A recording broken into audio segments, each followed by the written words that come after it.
அஸ்ஸலாமு அலைக்கும் ஃப்ரெண்ட்ஸ். இன்றைக்கி ஓணம் ஸ்பெஷல் சேனக்கிழங்கு எப்படி செய்யலான்னு சொல்லி பார்க்கலாம்.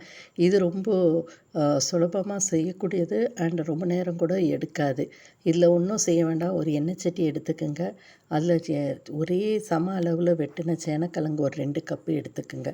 இதை சேனக்கிழங்கு எந்த அளவுக்கு வெட்டியிருக்கிறீங்களோ அதே அளவுக்கு, அதை விட கொஞ்சம் சின்னதாக தேங்காய் வெட்டிக்கிங்க. அது ஒரு பிடி தேங்காய், கொஞ்சம் கருவேப்பிலை, திருப்பி 6 சாம்பார் வெங்காயம். இதை நீல வாக்கில் வெட்டி போட்டுருங்க. இதோட நம்மளுக்கு மஞ்சத்தூள், கொஞ்சம் உப்பு. இப்போ 2 கப்பு சேனக்கிழங்கு எடுத்துருக்குறோம் இல்லைங்களா?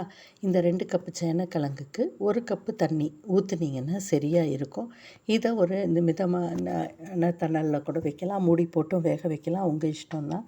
இதை 1 கப்பு தண்ணியை விட்டு கலந்து இடையில கலந்து விட்டீங்க அப்படின்னா இது சேனக்கிழங்கு நல்லா வெந்து நம்மளுக்கு கிடைச்சிரும்.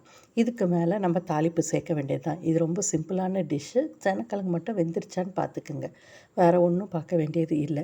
இதுக்கு முக்கியமான பொருள் தேங்காய் எண்ணெய். இது கேரளா டிஷ் இல்லைங்களா? அதனால் தேங்காய் எண்ணெயில் தான் முக்கால்வாசி நம்ம சமைக்கணும். இதுக்கு நம்ம ஒரு தாளிப்பை சேர்த்துட்டோன்னா முடிஞ்சு போச்சு. இதுக்கு ஒரு 1.5 டேபிள் ஸ்பூன் அளவுக்கு எண்ணெயை எடுத்துக்கிட்டு இதில் கடுகு, கொஞ்சம் பூண்டை உரித்து தட்டி எடுத்து வச்சுக்கிங்க.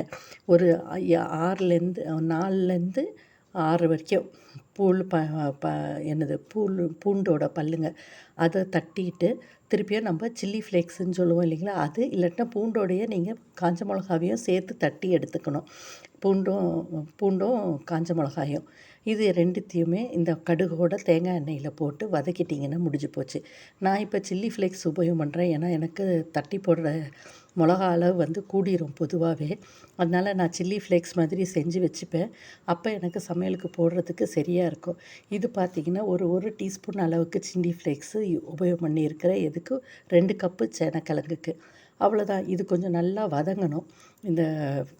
பூண்டோட பச்சை வாசனை போய் கொஞ்சம் நல்லா செவந்து வரத்துக்கு கொஞ்சம் முன்னாடி அந்த பதத்துக்கு வதங்கினா போதும். வதங்கினதை அள்ளி கொட்டி சேனக்கிழங்குல உப்பு முதல்லையே போட்டிருந்தோம் இல்லைங்களா?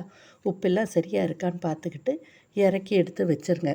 இவ்வளோ தான். ரொம்ப சிம்பிளான டிஷ். இன்ஷா அல்லாஹ் இன்னும் கொஞ்சம் கேரளா ரெசிபீஸு இந்த ஓணம் ஸ்பெஷலு போட பார்க்குறேன்.